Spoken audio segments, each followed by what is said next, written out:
Assalamualaikum warahmatullahi wabarakatuh. Hari ini saya mau membahas tentang memilih menunggu atau menawarkan diri. Jadi ada banyak banget perempuan ya yang bingung banget harus seperti apa ketika dia mencintai seseorang. Dia mau memilih untuk menunggu seperti Fatimah menunggu Ali, atau dia memilih apa ya istilahnya, usaha lebih dulu, ikhtiar lebih dulu, agresif gitu ya, lebih agresif untuk menawarkan diri seperti Bunda Khadijah menawarkan diri kepada Rasulullah. Jadi balik lagi semuanya tergantung kepada pribadi dan kesiapan masing-masing ya. Ada yang memang ya udahlah aku nunggu aja gitu, aku malu banget kalau misalnya aku disuruh menawarkan diri, aku pasti bakalan malu banget. Yaudah aku nungguin aja, pokoknya kalau misalnya aku jodoh ya udah nanti pasti digampangin sama Allah. Tapi kalau misalkan enggak ya udah berarti aku udah siap untuk mencari tambatan hati yang lain kayak gitu. Tapi ada juga orang yang nanti kalau misalnya aku ditikung sama temen gitu, atau misalkan aku nunggu terus abis itu terus dia nggak tahu kalau aku tuh nungguin dia, terus akhirnya dia ditikung sama temanku sendiri, itu bakalan sakit banget gitu. Ya udahlah kalau gitu aku mau ikhtiar menawarkan diri aja kayak gitu. Nah, itu balik lagi ke diri kita masing-masing gitu. Jadi terserah mau milih yang mana, asalkan kita paham semuanya itu pasti beresiko. Kalau misalkan menunggu ya diduluin orang lain gitu ya, atau dia nggak paham dengan kita, dia nggak tahu kalau kita tuh sedang menunggu dia, padahal kita nungguin dia tuh udah bertahun-tahun misalnya kayak gitu. Kita udah ngasih kode segala macem ya, kita kasih kode hijau dia nggak jalan-jalan, kita kasih apa istilahnya, pokoknya udah segala macam cara kita lakukan gitu ya. Kita sindir-sindir gitu misalnya, aku ini apa udah siap nikah tapi aku belum punya calon misalnya. Terus tiba-tiba dia malah kamu mau nggak aku comblangin sama temanku. Nah kalau kayak gitu kan repot lagi gitu. Nah terus kalau misalkan kita mau menawarkan diri, caranya seperti apa?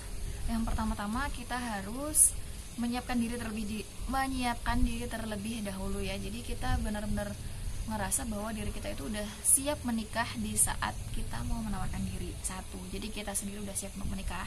Dua, dia yang kita inginkan itu juga sudah siap menikah di saat itu juga gitu. Caranya kita tahu gimana? Caranya kita bisa nanya ke temennya dia, minta tolong dong, tanyain dia pengennya itu nikah kapan ya gitu. Nah terus ternyata kata temen kita, dia pengennya nikah segera gitu, dalam waktu dekat. Kalau gitu tanyain jodohnya, dia udah ada calon apa belum gitu. Nah kalau misalkan ternyata dia udah ada calon, ya udah berarti kamu tungguin aja prosesnya dia dulu gitu loh, karena kan prosesnya dia juga belum tentu langsung diizinin sama Allah gitu. Udah kamu sabar dulu, kamu berdoa aja dulu, kamu boleh nikung dia di sepertiga malam. Ya Allah, mungkin dia sudah punya calon, tapi tidak ada yang tidak mungkin di dunia ini, nggak ada yang mustahil. Siapa tahu kalau engkau tidak menjodohkan dengan dia, ya dia nggak bakal nikah dengan si perempuan itu gitu. Ya Allah, semoga aku masih ada kesempatan, ya itu boleh banget. Tapi tetap nggak boleh mengganggu benar-benar secara prosesnya langsung gitu ya. Misalnya dibikin kayak kan ada orang yang pakai mainan dukun, mainan sihir demi untuk mendapatkan seseorang yang diinginkan, nggak boleh seperti itu.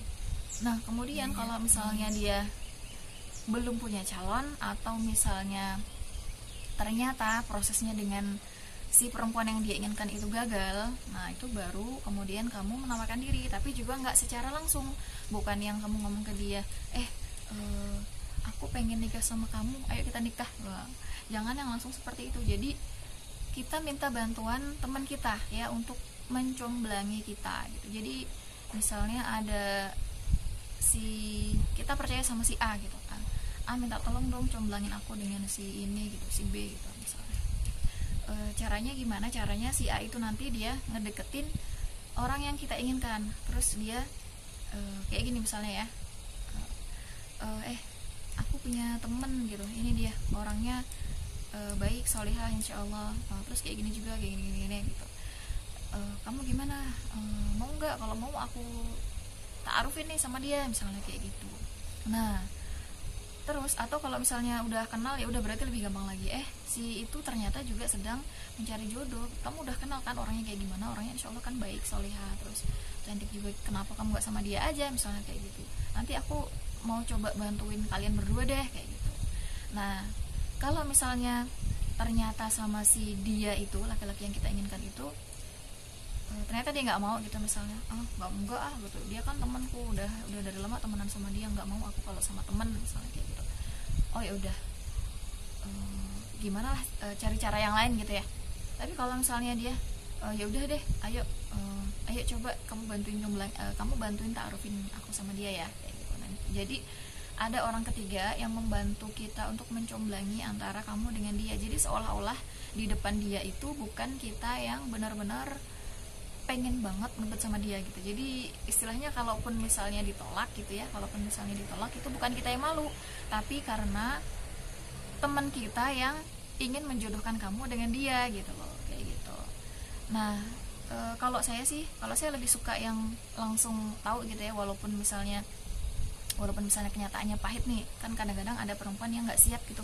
Nanti kalau misalnya aku ngajakin dia nikah sekarang gitu, walaupun aku minta dicomblangin sama seseorang, terus ternyata dia nggak mau, terus ntar dia jadi berubah sikapnya sama aku kayak gitu. Kalau saya sih mending saya tahu dia kayak gimana gitu, biar jadi setelahnya saya tahu gitu, sikap saya ke dia itu seperti apa selanjutnya gitu. Jadi kalau misalkan memang dia nggak mau atau ternyata dia udah punya calon yang lain, ya udah saya berhenti berharap sama dia kayak gitu. Nah, tentunya kita harus benar-benar menyiapkan diri ya, bagaimanapun keputusan Allah nantinya. Jadi kalau misalnya ternyata nggak berjodoh sama dia, atau ternyata dia nggak mau, atau dia mau tapi orang tuanya nggak setuju, atau orang tuanya nggak setuju, atau pokoknya prosesnya itu susah, prosesnya rumit, ternyata intinya bukan dia jodoh kita, ya udah, kamu harus siap-siap menerima bahwa jodoh itu adalah takdir, dan takdir itu di tangan Allah. Pokoknya intinya kita harus menerima segala sesuatu yang telah ditetapkan oleh Allah gitu. Nah, pembahasan tersebut juga saya bahas di buku saya yang ketiga ya. Di sini ada pembahasan tentang memilih, menunggu, atau menawarkan diri. Nah, di sini. Bagi kamu yang belum punya buku ini, boleh banget beli buku ini dengan cek story saya sekarang. Terima kasih. Sekian dulu, mungkin teman-teman pengen ada pembahasan yang lain, silahkan tulis di kolom komen ya, apa aja yang kalian pengen saya bahas di sini. Terima kasih. Assalamualaikum warahmatullahi wabarakatuh.